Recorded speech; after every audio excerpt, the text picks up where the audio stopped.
good morning everyone. Yes, reminders to all of us there, ladies out there, ladies and gentlemen. Achar! Happy Thursday everyone. Today is Thursday at 11 a.m. I'm driving right now, heading to work. Anyway, last and foremost na ginagawa ko ay ang para sa health ko. Oo, para sa skin of course, I took ceramide strips. Ayan. Sa mga balat yan, to those ladies na mahilig magbagnod-bagnod, oo, yung laman ninyo pag sira-sira na yan, you need to take this directly inside your body, inside your mouth. It calls ceramide strips. Ceramide strips, you just put into your tongue and it will melt just like that. Yes, marami dyan na sira na ang balats. Kagaya mo, ikaw ang nanonood dyan ngayon, sira-sira na yung balats mo, lumalabas na yung mga damage na sa loob mo, nasa labas na, nakikita na. Oh my gosh, look in the mirror. Kailangan mo ng ceramide. Oo.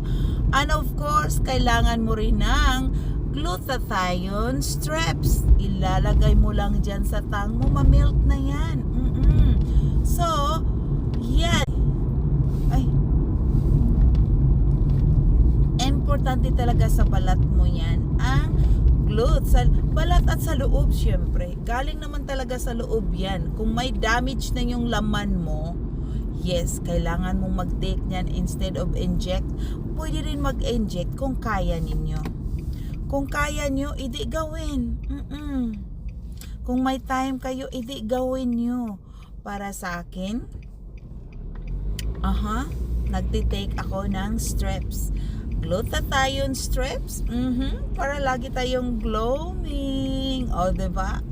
And yung ceramide naman, pag sira yung laman nyo, sa akin protective lang ang ginagawa ko ng ceramide. Of course, pag magka-age na tayo, marami na talagang mga skin issue. So ikaw ang nanonood, ikaw! Yung balat mo, ang dami ng sira-sira dyan. So, take ceramide strips. Lagay mo lang sa tang mo. Yan lang. Okay. Reminders ko lang sa inyo pag sira-sira na yung balat. No, mag-take kayo nito. Okay? Have a happy day. Thank you. Bye.